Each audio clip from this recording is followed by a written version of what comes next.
Alright guys, welcome back to another book review, possibly the final book review we ever do, but the final book review of Harry Potter and the Deathly Hallows, Part 2. This is the end. It's the end of our Harry Potter book reviews. Like I said before, we may do other book reviews. I am not guaranteeing anything because our schedules are very, very limited. But if you did want us to do other book reviews, give us some suggestions in the comments. But all that being said, now that we have officially finished Deathly Hallows, what do you think of the book? How does it compare to the movie? And now that we've actually kind of finished all the books, how does it compare among the books? Okay, so overall, I think this is probably my third, almost second favorite book. Okay. It's about right there. Okay. So my first probably got to be Order of the Phoenix. And then second place is kind of, honestly, it's kind of fighting for like a lot of them. Like, I kind of like Goblet of Fire. Okay. But Goblet of Fire was cool, but it's still a kid's book a little bit in Goblet of Fire. And like these last three books were really mature. Yeah, and what was the Half-Blood Prince? Mm-hmm. I was kind of liking, but this one's probably. I think I could put this one in second place. Probably. I don't even really know what's number one. I think it's not this one though. Like it's so weird to say. I know it's not this one. It's probably number two for me too. But what did you think of the book overall, and then compared to the movies? Okay, so honestly, well, one of the things that was in the movie, like if I combined the two movies, okay, like for me, the first part of the movie was kind of, like I didn't really care for it. Yeah. And the second part was like had a lot more stuff in it, and I was it was really confusing. Yeah, I was really, really confused. Yes. And so I was like, oh, I mean, the visuals were cool. There were some cool moments that I was like, okay, this is awesome. Yes. But like overall, like movie wise, I feel like the last two movies were kind of like, dude, when Aberforth shows up in the movie, I was like, what in the heck is going on? A whole bunch of things. I was so like, confused. Yeah. And then like, I mean, even like the explanation of like the items and stuff like that, or even Dumbledore's like backstory. Yes. Right? It was like all that stuff I felt like was like a second of explaining. The only thing that they did a good job explaining was the Deathly Hallows. But I feel like we needed like 7 more animations to go along with the movie. But even still, like I was still confused as to like, okay, like, what exactly did they do, And the whole, like, everything with, like, Gorovitch and stuff like that. Yeah, and Grindelwald, everything. Grindelwald, yeah. Yes. All that stuff, like, I wasn't quite sure. And, like, the whole, like, journey of, like, the Elder Wand and things like that. And, Voldemort was, like, searching for it. I felt like all of that was really, like, confusing in the movie. I was like, okay, well, we have, like, 3 things or something that was, like, Voldemort's looking for one of them or something. Yeah. And then... we don't want Voldemort to have these. Yeah. It's kind of like that. But here is like you can actually understand like, okay, this is why we have this. This is the reason, I mean, now that I've finished the books, honestly, I mean the movies and the books, yeah. I honestly feel like the movies are like a good visual aid for the books, but they are not a good adaptation. And I know some people will disagree, but it's like, look, you don't even have to hit all the points. It's not a matter of them not getting the plot points. But the main story of the books and some of the themes even are totally missed in the movies. Yeah. And I think I blame them, like it's a bad adaptation in my opinion. That it doesn't have to be like a 1-to-1 adaptation, but you have to catch the soul, so to speak, of the book. And they just totally missed that. Yeah. Especially on a few of the movies. Yeah. The end movies, they didn't miss the soul of it, but it was just really confusing. They also didn't transfer the plot over properly. And so it was just like, oh... If I had read the book, it would have been like, oh, it's cool to see these things that I know that are happening. Yeah. But if you watch the movie, you have no idea what's happening. Yeah, exactly. And, I mean, it just felt like you were teleporting all over the place. That's just what it felt like. And I didn't know any of the... I didn't know any of the characters involved. Which is frustrating because the first part of Deathly Hallows, I feel like, was pretty slow and they could have put stuff in there. Yeah, they could have spread it out a little more. Even if it didn't, like, follow the book's order as much, I feel like they could have, like, done what some movies do and like switch things around a bit just to make sure that like overall as like 2 movies you're able to understand the flow of things. And they should have set up way more of Aberforth and that whole backstory. Yeah, like the first movie, you had the time, okay? Yeah. It was just them traveling around. You could have cut a little bit of that out and had, if you guys wanted more Voldemort backstory, you definitely could have done that. But also more importantly, I think, because that's like a theme of this book, is the whole Dumbledore thing. Yes. It's like that was important. Anyway. Yeah, I completely agree with you. I enjoyed this book a lot. I enjoyed the finale a lot, but honestly, even the final battle, like people were like, oh, people were making excuses for Half-Blood Prince being like they didn't have the budget or whatever, which might be true, but it's like, look, they had the budget for this final movie, and even then, I think the battle in the books is so much more epic. Yeah. Like, the way that Harry gets away, and he puts on the invisibility cloak and runs away, and then reveals himself to Voldemort. Dude, they cut out really, really crucial parts to Voldemort, because this is my nerdy storyteller coming through, but I really think it's important. There were lines that he said in his little, like, spits before battles that were key to developing his character and making him a really hateable villain. Yes. And they completely cut those out of the movie. And so it's just like, he's a thing here for Harry to beat. And that was so stupid. That frustrated me so much. There's a whole conversation between him and Voldemort before they fight, which is epic in the books, and it makes you hate him. Yes. Or even just the fact that when Harry comes back to life, he, like, crucios his dead body. Like, little moments like that, you're like, oh my gosh, he's a horrible person. It didn't need to be rated R. It didn't even mean anything horrible, but, like, those were key things. I'm okay with cutting out dumb stuff. I am. But those were things where it's like, that's key to the plot, and you have to recognize what that does for the story and for the characters. Now, for some reason, I was thinking the Crucio thing on the body happened in the movie, but I might be mistaken. I don't remember it happening. Maybe but regardless, I still think that in the movies, I was expecting Voldemort to be a lot more, like, epic at the finale. You know what I'm saying? And it was like some sort of book. Deep, some sort of deep, like, message or something, and, like, an intense interaction between the two, like, main, forces. You know what I'm saying? We've been building up all these books toward this moment. And then in the movies, it kind of felt like a completely, like, anticlimactic sort of, like, interaction between them. I was like, okay. Like, I was expecting a little more. Whereas here is a lot more, like, and, Harry, like, revealing himself in the invisibility cloak. It's like, oh, that's so epic. Yeah. So I think obviously the book was better than the movie. The only thing that, like, really hurt me that was missing from the book was the "How dare you stand where he stood." That scene was epic. I low-key, like, that hit me when that scene happened. That was such a good way that a movie can do stuff sometimes that a book can't. I was really underwhelmed with, like, the whole Snape face-off at the end there. And I think that was a really cool way to have you leave those characters, and then the next time you see them, Snape is dying and almost dead. Yeah. Whereas what they had, like, there wasn't even really a confrontation, and it was really weird and anticlimactic. And I mean, the only reason it was anticlimactic probably was because I was set up from the movie, but that was just a little bit frustrating. But overall, I really enjoyed the book. I thought it was well done. The finale was just absolutely epic. Yeah, same. I completely agree. All right. So as far as kind of characters, what did you think of some of the characters? Let's kind of get into that of this book. Okay, so characters, like, honestly, well, let me just talk about one thing. Like, the whole Ron, Hermione, and Harry interaction, like, throughout the book, right? Mm-hmm. It felt a lot more mature and kind of cool in the book. Yes. Rather than how kind of melodramatic and teen drama-y it felt in the movies. Yes. Like, to me here, every time I was looking at them interact or reading about them and stuff like that, I was enjoying it. It was cool. Yeah. And in the movies, I was kind of like, I wasn't really feeling the interactions between them. Where here, like, certain times where Ron was like, I forgot when it was, hold on. I wrote it down. When Bellatrix was like, oh, she said something like, you can have Hermione. I forgot who it was. Yeah. She was talking to Fenrir Greyback. Yeah. It's a super creepy part, by the way. Yes. I wish they had left that in the movie. He's freaky. And then, like, Ron, like, not being able to, like, kind of hold himself back. I like those, like, cool, just, like, little moments where it's like, oh, you can really feel like Ron really likes Hermione, Yeah. And, like, Harry, looks at Hermione like his sister and stuff like that. And yes. And the whole, like, thing in the forest, that was a lot more, like, to me, it was a lot more, like, frightening. Well, and they didn't do, like, they kind of did the thing that we were annoyed about with the love triangle, but they did it. It wasn't. Not really, and they did it, like, a million times better. Because the way they did it in the book, I think it was really important.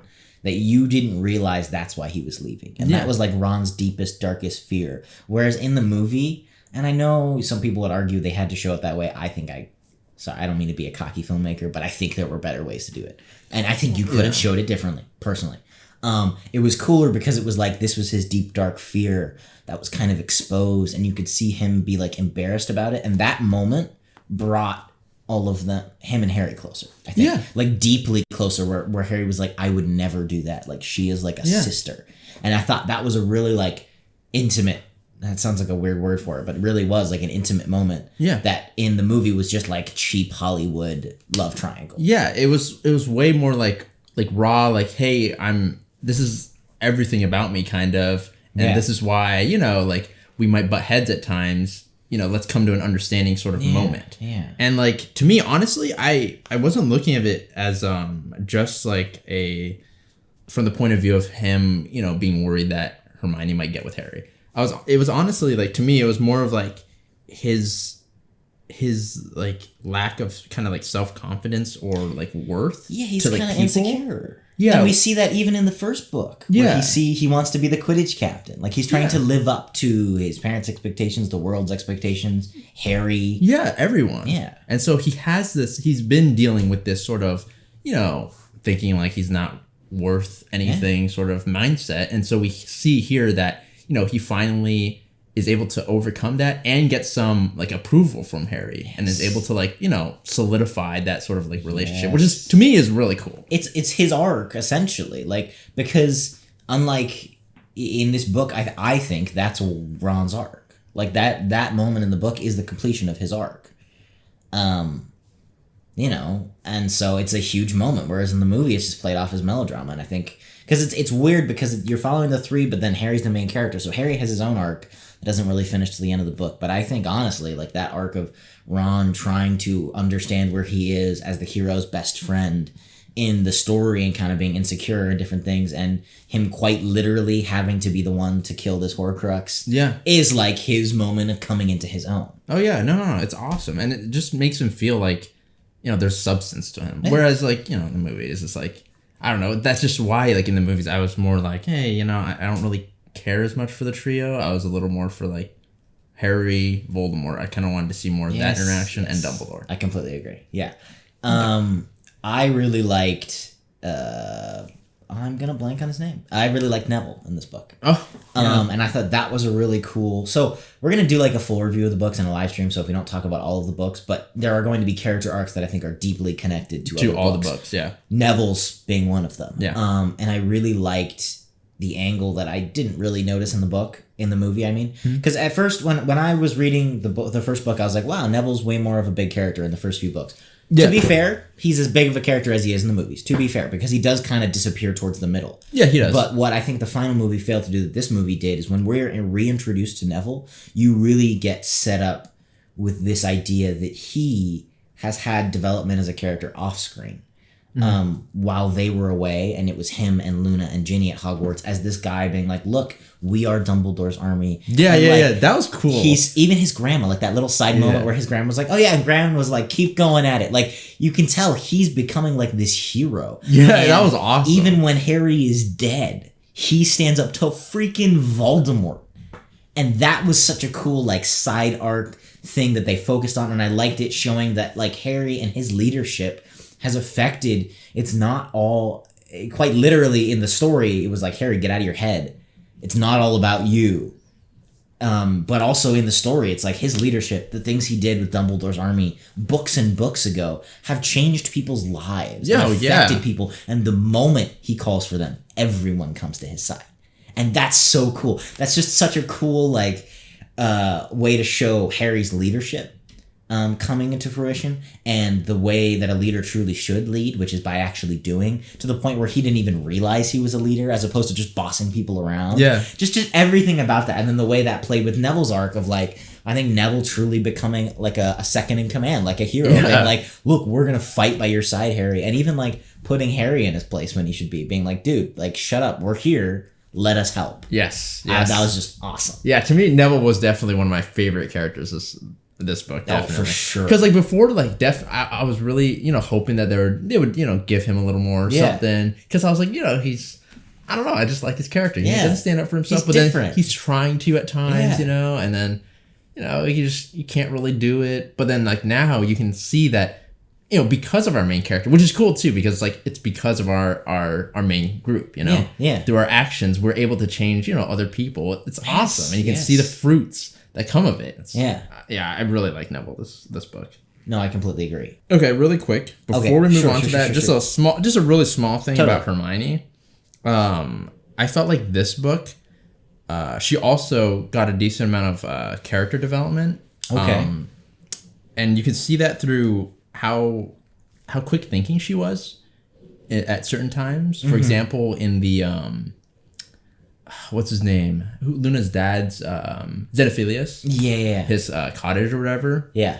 And how she was able to like think on the fly, help them escape really quick, but also thinking about like, hey, I need to hide Ron and I need to show Harry so that Xenophilius isn't considered or isn't like branded like a liar, right? Mm-hmm. And to hide Ron in order that Ron's like family isn't hunted down because he wasn't supposed to be there. He wasn't supposed to be helping Harry. And so I feel like in the first books especially, you can definitely see where Hermione is very kind of like what do you call it? She gets very flustered in like all the sort of interactions of like anytime like they needed someone to like think on the fly. It wasn't her that was doing it. She was the one that was more book smart. But then like when stuff was stuff was hitting the fan, like she wasn't able to kind of think as smoothly. Okay. And so like at times I forgot what it was. It was the one of the traps or whatever. Like for example in like the first book, and I'm talking about where she's like more flustered. Oh, okay. So how they were trapped in like I forgot it was like the vines or something that. Yeah. And she at least in the books she wasn't able to figure out anything. And then they needed I forgot who it was, Ron or Harry to tell her. Yeah. Right. And so I like that this progression of her, throughout the thing like Godric's Hollow and in the cottage and things like that, how she's able to like, I feel like be a little more calm in tense situations. Now, what's interesting actually is I think though specifically in this book, she doesn't really actually have that much of an arc. And I'm not actually saying that as a bad thing. I think it's actually fascinating though, because like I found this to be, I think that's why it's kind of accurate to be true, is that I think girls, especially in like teenage years, mature a lot faster than guys. And so I feel like you kind of see, because in the beginning of this book, she is on it. Oh yeah, 100%. We got this giant purse, which, dude, that was the funniest part of this book ever. Like, can we stop for a second and be like, dude, okay, purses have everything in them. Like, that's how it is. Well done, Rowan. Usual. But like she was ready, and I think that I actually really liked that choice because I think as a writer, your worry would be like, look, she's one of the three main characters. We need to give her this big arc as well. And I actually like how it's almost like she was in her completed form at the beginning of this book, and so that kind of helped shift the focus a little bit more to Harry, and then helped Ron. Like Ron got his arc like halfway through the book, and then Harry was the one who finally finished. And I liked that, and I liked even that some of the final challenges, it demanded Harry's sort of knowledge as opposed to Hermione's knowledge. So like Hermione was really very pragmatic, already, and so she doubted the Deathly Hallows and was like, "This is ridiculous." And it really depended on Harry and his instinct being like, "No, I think this is a thing. You need to trust me." And I liked how the book kind of leaned on that, where it was like, there's a point where this kind of, we need to trust Harry. That's true, because she already did feel fairly developed and stuff like that. So I was like, but I think that's a good creative choice. It's just very interesting because I think I, as a writer, would be like, dude, I got to give her an arc in this book too. Like, what are we gonna do? Well, I'm just glad that I was able to like, notice that. Like sometimes you won't be able to notice certain things like that. But I feel like here she was able to put that in there, and like even without having a big old arc, you could still notice the development there. Yeah. So okay, to the man I'm wearing a shirt for. Okay. Severus Snape. Shall we talk about Severus Snape? Let's go. Okay, my trumping argument right here. Harry Potter, quote, the bravest Slytherin I've ever known. I literally wrote that. Get wrecked. I'm sorry. Get out of here. Harry's our main guy.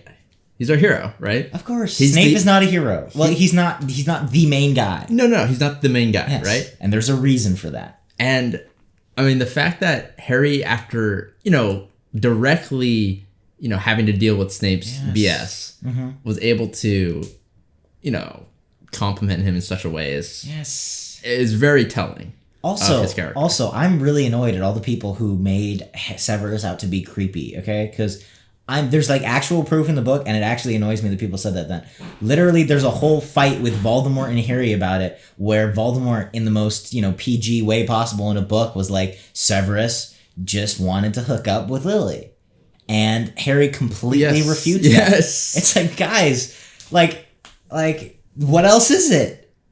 Right? Like, because he literally is like, oh, I thought it was this, because he can't comprehend love, which is the overarching emphasis of this book, of this series, of everything Harry Potter. Like, that is Voldemort is the antithesis of love. Somebody who can't understand love, who can't feel love. So the things that beat him are love. Yes. Including Snape's love. It's literally in the book. That is how his love is portrayed. It is not portrayed as, some sort of like extremely weird, twisted. It's kind of beautiful. No, yeah, it's the opposite of that. Yes. It's actually like people I feel like miss that.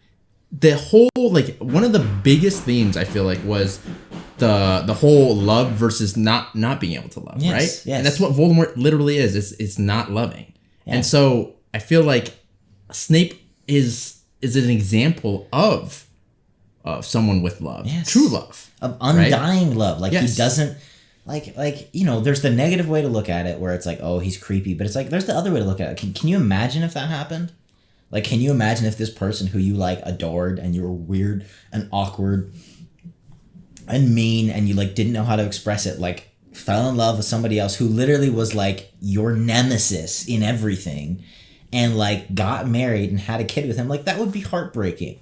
Yes. And like even the ability to do anything for that person is like impressive and encouraging. Yes. I mean, look, he's not perfect, but it's just like, no, of course. And also, you have to look through the lens of the story. I think that's the only way. Of course, I could take the stuff that any character does in like Star Wars or whatever and be like, oh, objectively, according to US law, it's like, we're not doing that, okay? You look at it through the lens that the story presents, all right? Yes. The way the story presents it is that this was like true love, and this was an act of love. Now, if that's the case, then I don't think at all you can say that Snape is a bad guy. He is like a anti-hero. He's not perfect. He's fallen. He has a fatal flaw, which is why, like in all epic literature, the person with the fatal flaw dies. Yes. But he was still heroic. He was flawed. He was fatally flawed, quite literally, and that flaw, his love of the dark arts, his siding with Snape, or his siding with Voldemort, killed him. But he still acted heroically. He still died for the good. Exactly. And I think that still should be recognized, and that's beautiful. Yes, and one of the things also is that, I mean, if you want to look and compare it, like, how many characters have helped Harry over the course of the books, right? Mm-hmm. Snape is up there as one of the top, if not the top. Yes. Without Snape, we wouldn't have no story. Yes. We would have no hero. Yes. Like, Harry would have, like, dropped probably book 1, right? With, Snape having to, like, with Quirrell and all that, right? Yes. He's always looking out, regardless of reasons. Snape always was, like, looking out for Harry. Mm-hmm. And so, like, you have to give him credit for that. Yes. It's not like I saw so many in the comments. I don't want to call people out, so I'm not going to say who. Yeah. Like, compare it to like, oh, there's tons of, you have this evil person who donates to a charity, and it's like, okay, that's different than giving your life for. That is a really unfair comparison. It's not. I agree. If Snape was just like, no, Harry, I really did care about you, and then he like got away and lived free, it'd be a different story. Which is why even in the story he has to die. Yeah. But he gave his life for Harry. He could not do any more. Like, do people not understand the value of life, right? Well, there's nothing else. You can't do any more than that. Like, you can't donate any amount of money and say that is worth that life. No, and also that shows your sincerity, because you defy every human principle in your soul that goes for self-preservation and life and selfishness, everything. You defy all of that to give up your life. Yeah. And so I think that A is a proof of true belief in what you're saying, so truly being good, and B, I don't think you can sacrifice anything else. And it's not even like I'm saying he should be the main character. I just think, like, legitimately, I love Snape as a character. I love the whole Lily thing. That's why I'm wearing the shirt that I am. It's like a really cool, beautiful sentiment. I liked the whole Snape Memories thing, and I think he's a flawed hero, but he's a hero. Yeah, I agree. I completely agree. I read the books. I watched the movies. That's, where I stand. Yeah, I mean, I just think that, like, to me, it's so weird because, like, to me, it is like he is one of the sort of pinnacles of, like, the good side. Yes. As far as, like, representations of, pure love and stuff like that. But then it, like, got so, I don't know, it's like it kind of, like, went through this whole, like, perverted nature, and people were like, oh, twisting it up into, like, this weird thing, and now it's like, oh, and he was a stalker, by the way. It's like, dude, that's what I feel like. That's what the cool kids kind of say to, like, the more, like, awkward kids that are, like, not so popular, and like, oh, you like the popular girl, oh, you're a weird, oh, you're a stalker. It's like, okay, that you're basically just bullying at that point. Hey, even in the world, he's not, like, breaking any laws or, like, going up and trying to do weird stuff with Lily. Okay, like, he's just a weird kid who can't express himself. And, in the books, I'm not making this up, has a weird home life, clearly. Yeah. Like, he's a weird kid, and, he had a hard time expressing himself. And on top of that, his nemesis ended up marrying this girl that he, like, was deeply, deeply in love with. Yeah, and regardless, yeah, he, in the end, was able to, give up his life. Yeah. And so yeah, I just think that's it. Obviously, we're going to have a live stream on the Monday, or this Thursday, if you guys are watching this on YouTube, 5 p.m., where we're going to, like, delve into this if you guys really want to, like, full-on debate. That's just what I think. So you think, like, having actually read the whole thing now, having all the context that everybody's been telling us we should have, my opinion, it's different in the books, but it does not really change. Yeah, I still think like, the books and the movies are different, so I would never say it's the same. But overall, the way that the books and the movies are the same, my thoughts on Snape are the same, if that makes sense. Yeah, my thoughts are basically the same. I think the Snape in the books is a little more, like, wackier and a little more, like, not evil, like, how do you say, like, he's crueler. Crueler. But I like that, actually, because it makes the character, in my opinion, a lot more nuanced. Because in the movies, I didn't buy him as much being evil at all, really. Whereas, like, to me, it actually adds more nuance to his character, and it makes it feel really, really, truly flawed. Like, he's not just a grumpy guy who's also, pretending to be bad. Like, he really is. He has some seriously bad qualities, of course, but I like that because it feels very human, and humans are flawed, and that's what stories are about. Stories are about the flaws and the failures of humans, and then the heroics of humans. And so I think that's what makes his character and his love and his arc, like, all the cooler. It's really cool. Yeah, I mean, I still think, like, I don't know. I personally think, I don't know, I can make a whole, like, separate video on this. Like, that Rowling kind of messed up Snape a little bit as far as, like, the first half of the series. That's just what I think. But, I think it's just... No, I like the movie Snape better, like, as far as in the beginning. But. And we've talked about that a little bit. Yeah. All right, well, I guess since we're on the topic of controversy, should we talk a little bit about Dumbledore? Now that we also have kind of a full picture. I don't know why it's controversial. I really liked finding out a lot of his backstory. I thought that was really interesting. I liked the whole thing that they got into with him and Grindelwald, and how they, like, had this whole idea of for the greater good, and just how that played into Harry and his thinking. So cool. And there was, like, this really interesting commentary on power, and it was just, like, a very fascinating, like, side. Well, actually, weirdly enough, they, like, weaved that into part of the main plot of the movie, which was really, like, I think Harry fully trusting, like, Harry coming full circle, where he had these people that he believed were, like, the greatest people in the world, and then he kind of went through this phase of extreme skepticism. Yeah. And it was almost like this perfect maturity. It was kind of an allegory for, like, maturing as a person, where he kind of came full circle and was like, yes, of course, they don't do no wrong, but they are still heroes, and they are still these great people who have done great things. And I feel like that was really cool, because I've experienced that in my own life. Like, you do that a lot. You have parents who are like, all right, my parents aren't perfect. Oh my gosh, I thought they were perfect. And then you come, or even with school, I've had that with, like, high school. Once you're like, high school sucks. And then you leave, and you're like 3 years, 2 years, 1 year out, and you're like, you know what? Like, these were really good people. And of course there was stuff that happened, but these were really good people and they changed my life. And I feel like that happens in Harry Potter and it happens with Dumbledore. Yeah. In this book. No, I completely agree. So yeah, I don't know. I really think that people who are like saying that Dumbledore, and look, I don't want to get in like a heated argument, okay? I'm just gonna say what I think. If you read the book, I think people who are saying that Dumbledore is evil are kind of missing the whole point of this book. Yeah. Because there is this whole kind of idea around his character that it's like, yes, I wasn't perfect and I did do things that were wrong as a young man, and there's this really beautiful idea of that you see with parents and sons, which goes back to, I'm gonna go tangential a little bit because there's the whole theme that we talked about last video with this idea of generations. And Harry Potter's all about generations, and it's about his parents and Voldemort and Dumbledore and his parent and all these different things. And so Dumbledore has passed on, he's taught Harry to the point where Harry can surpass him in goodness, which you see with a lot of like parents. Like if you are a parent, you do want that for your kid. If you are this father figure, you do want your student to surpass you. And so you see this beautiful surpassing of Harry where Dumbledore did still have a little bit of evil, and he recognizes that. He recognizes his tendency towards power. Yeah.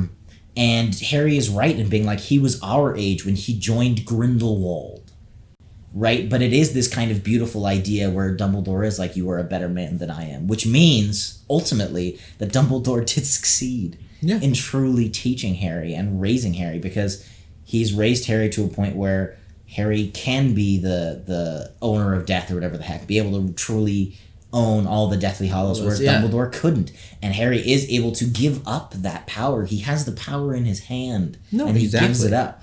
And that's a really cool, like, beautiful sentiment, where it's like, Dumbledore isn't perfect, but he trained Harry well, and he did mean well, and I don't think he was evil or manipulative in the time that we saw Dumbledore. I really don't think there were any truths that were revealed more than what we found out at the end of Order of the Phoenix, I want to say, when he's like, I should have told you this earlier and I didn't.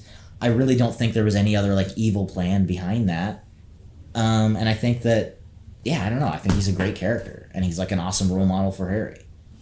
I mean, I agree with basically everything you said. Like, to me, like, I almost went through kind of like the same thing as Harry.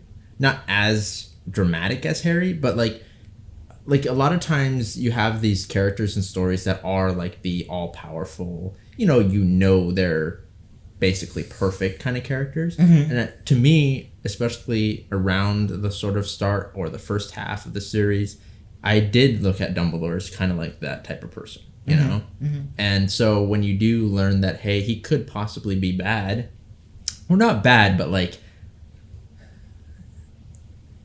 scheming or something like that, right? Mm-hmm.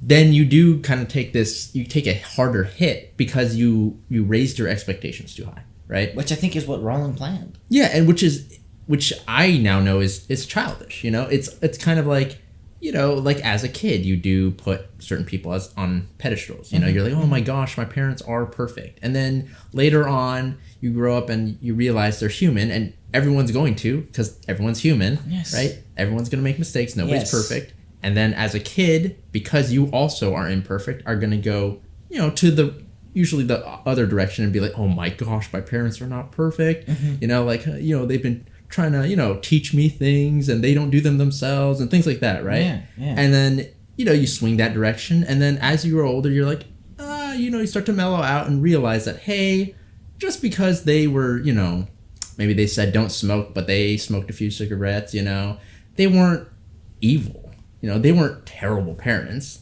but they made mistakes. Yes. And as parents and as good parents, you want to pass on knowledge to your children and, make them realize that, hey, I made mistakes. I don't want you to make those mistakes. And it doesn't mean just because, like, I've made mistakes, doesn't mean that I'm a bad parent. And sometimes they're scared to tell you those mistakes, even. Like, I agree, that's the ideal way to do it. But even then, sometimes they don't tell you. No, yeah, just but like Dumbledore doesn't tell him. They'll tell you, don't do something. Yeah. And then later you find out that they did that thing. Yeah. And they're not being hypocritical. No, that's not. Yeah. It's like, they're just they now understood that, hey, I kind of messed up at times. I don't want you to do that, know? And so I'm going to tell you to not do these things, or I'm not going to tell you about certain things and things like that, right? Mm-hmm. And to me, just like how a good child is like a representation the majority of the time of a good parent, right? I feel like Harry is the perfect example of like, hey, Dumbledore did his darn job. Yes. Right? And it's like, look, I think I don't think even like Severus did things that were bad, right? Whereas Dumbledore, really the impression I get, and I think that this is how I would want to approach parenting. I think this is really the only way you can approach life once you're on your own, is it's like, look, you do your best with the information that you have to do what you think is right. And when you get more information and you find out that you screwed up, you admit it and you do the best with the information that you have now to do what's right. I don't think while Dumbledore was taking care of Harry, even though he did make mistakes, I don't think during that time there was ever a point where he was like, I think I should do this thing, and I'm not going to do it, so screw you, Harry. And so to me, that right there is the perfect example. It's like, of course he's not perfect. Of course not. But he was doing his darndest to do what he believed was right for the world and what was right for Harry.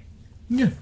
And to me, that's an awesome character. And you're right, it's a really cool way of Rowling dealing with that cliche that you see in things like Lord of the Rings or different things, which you can have that kind of more godlike character like Gandalf, it's not bad to have Aslan, right? Yeah. But she pretends that it is that, and then as time goes on, it's actually more of a commentary on like parents and authority figures, which is really cool. But the reason why I feel a little bit like weird about it is when people say that he's horrible is it's like, I feel like you missed the point of the book, because the point of the book is that, like, to me, and I don't know if you got this, but especially with Dumbledore's character that I get is that it's like, yes, he's not perfect, but that doesn't mean he's evil. No one is perfect, but they're doing their best, and this person did his best to raise you, to train you, Harry. And he may regret things, but at the time he tried to do what he thought was right. And you should respect that. And you see Harry respect that. He names his kids that. He names his kids after Severus. And he names his kid after Albus. And I think that is a sign of look, he can recognize the good these people did, and he finally becomes at peace with look, these figures, my dad, Sirius, Dumbledore, Severus, you see this trope throughout the whole series, are not perfect. No one is perfect. Humans aren't perfect. But that still doesn't mean I should forget the good that they did. Yeah. And that's so beautiful. And so that's why I'm like, that's such a cool message. No, it's awesome. I mean, what another side of things though, is the whole,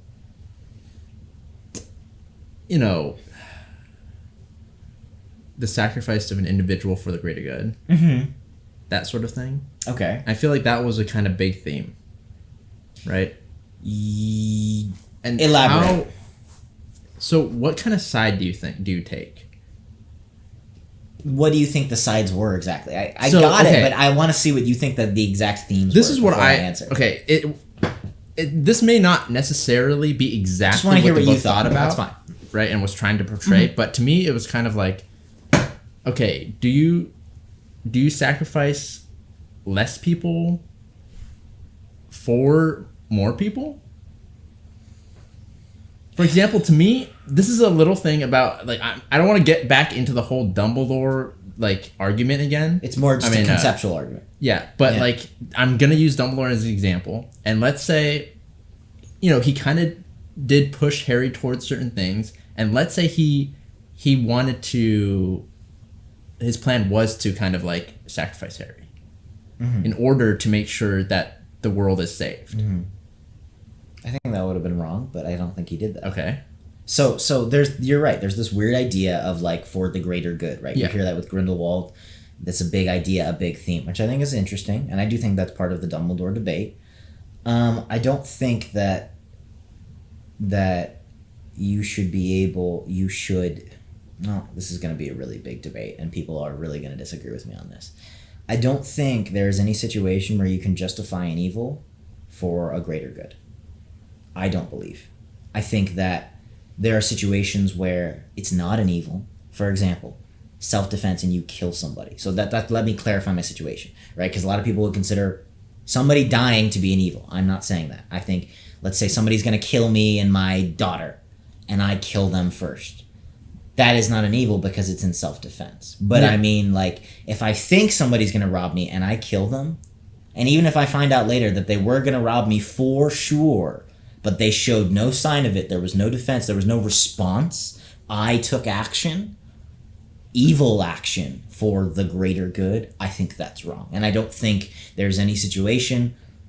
look, things like that happen in war. I don't want to get into real life debates because I don't think I can judge those people. But I personally live by that, and I think that's how you should live. So I don't think that idea for the greater good is a valid idea. I don't think you should do what you think is an evil for the greater good. I don't think there's any situation where that's okay. But in the case of Dumbledore, then the big idea is, like, did he really do an evil for the greater good? Because at the same time, Harry sacrificed himself. Yeah. Dumbledore did not sacrifice Harry. Harry chose to sacrifice himself. Yeah. And I think that yes, everybody's like, dude, they knew Harry knew he was going to die. He knew Harry had to die to kill Voldemort. But he gave him that choice.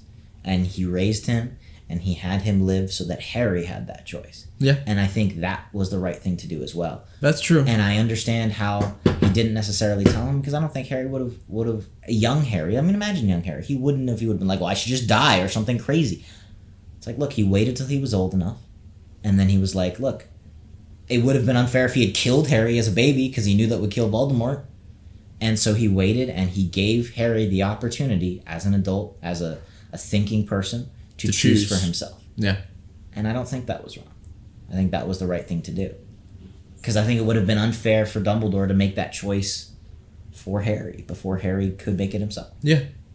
So, Yeah, I came to kind of the same conclusion that, like, in the end, Harry willingly made the choice to, kind of sacrifice rather than Dumbledore forcing anything. Yeah. Moving on, were there any kind of, like, themes? I mean, there were themes, but let's talk about some of the themes, because there were some really crazy, absolutely beautiful themes in this book, I think. Was there anything that stuck out to you, especially that you want to talk about? Honestly, one of the things was the whole love thing that we talked about already, and the whole greater good thing that I was thinking about. So... Dude, but the love thing was, like, huge. Like, that was a giant part of it, and that was really cool. I mean, yeah. I really liked that.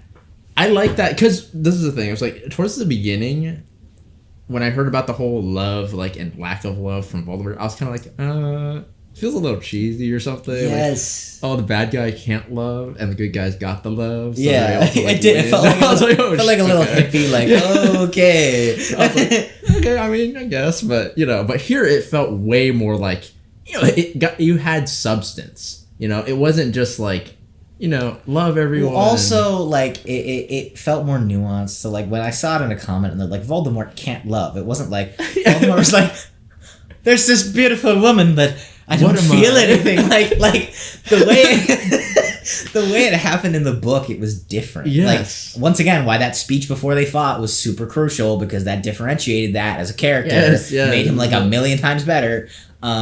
Where, like, it almost, I got the impression that it almost was like he looked at it like a weakness. Yes. And I even liked that in their own PG way, and I appreciated it was PG or whatever, they, like, addressed the, like, idea of, like, attraction, and he was like, he understood that, but in the most selfish way, right? Yeah. And so, like, love is, like, this, like, ultimately, like, giving, right? Like, like being able to will the good of another over that of yourself.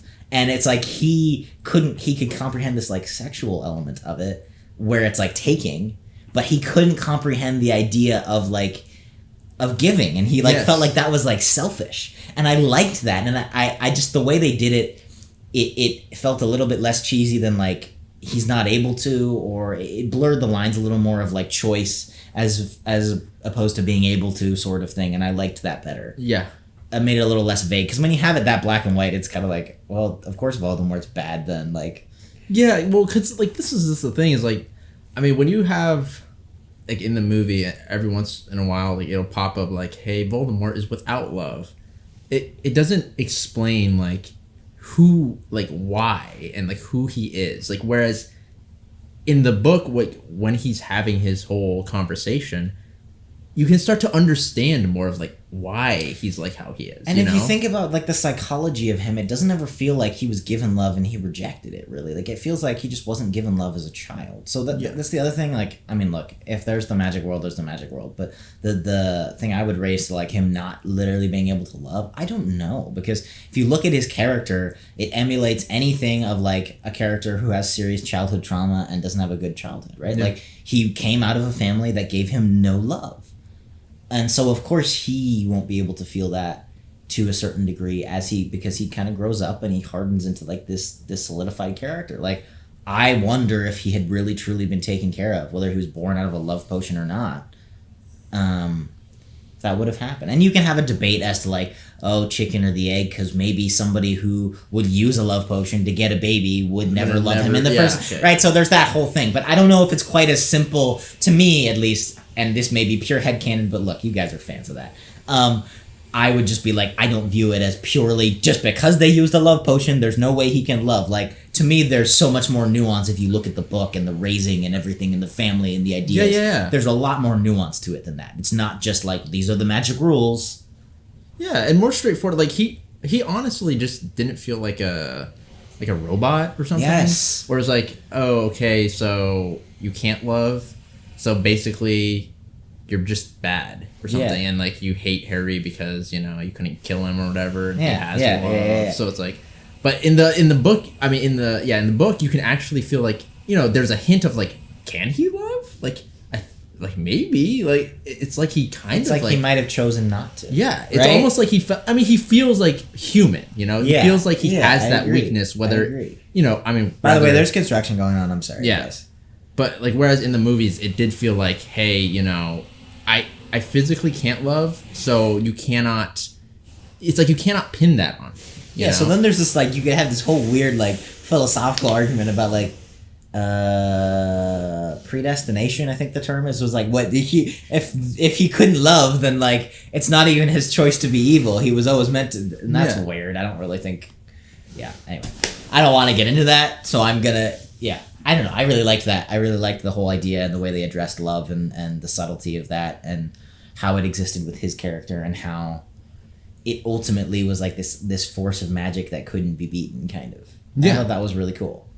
It was cool because whether it was magic or not, like it regardlessly, like it represented like stuff in the real world, kind of like even if it was like magic. For example, if Voldemort literally couldn't love, you could still take that and apply it. Yeah, and I thought that was a really cool, like a really beautiful theme. Yeah, it was awesome. Yeah, and just, it was so epic seeing everybody come together, having everybody at the castle. Percy got redeemed, which was so awesome. Fred's death. Fred, right? Was Fred? Yeah. Yeah, that was super heartbreaking. And I wish they had done it like that in the movie, because the way that you see that, and then just the feeling that you feel that like Harry has to keep moving because there's a bigger task at hand, is like so heartbreaking. Like it is. It's so.